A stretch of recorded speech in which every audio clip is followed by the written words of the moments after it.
Hi, my name is Coulter Hampton. These are my audience members. Today I'm going to be talking about the history of rock music. Rock music has come a long way since the 1950s.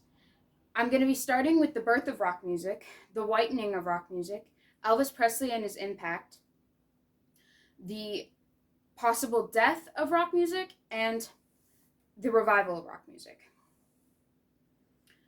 Rock music started with many people. Fats Domino was a main player in rock music. He was very popular and had a consistent crossover to white audiences because of his popular music that hit the top 40 charts. Chuck Berry was also very popular, specifically with teenagers. He tried to gear his music towards teenagers with having music that and lyrics that related to what they were going through, with schools and love and cars. Another influential person in the history of rock music was Little Richard. Little Richard was not as popular because of his lyrics, which people didn't think were appropriate for teenagers and such. A lot of people also did not like his energy while he was on stage. However, his music was very popular for covers, and these covers is what started the whitening of rock music. Whitening of rock music was mainly when white artists would cover a lot of uh, black artists' songs and change the lyrics and make them more acceptable for white audiences. Bill Haley had a big part in this by covering Chuck Berry and Little Richard songs, as well as Pat Boone, who covered Fats Domino and Little Richard's music as well. Little Richard's music, was more popular covered most of the time, and they would usually outrank um, the originals on the charts rather than having the originals be more popular. Elvis Presley was also huge in the covering because he was not a songwriter.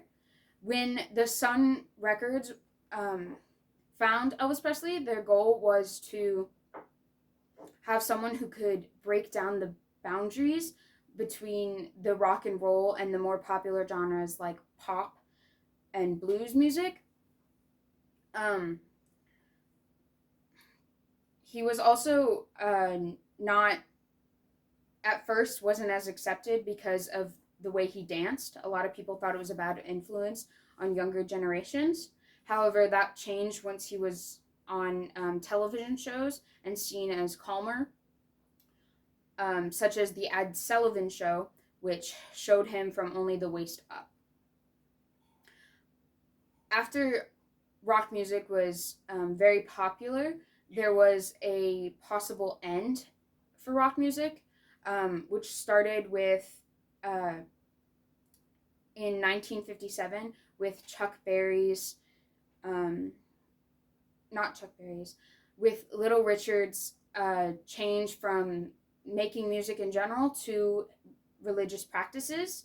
And then again in December 1957 with Elvis Presley getting drafted into the military and shipped off to Germany.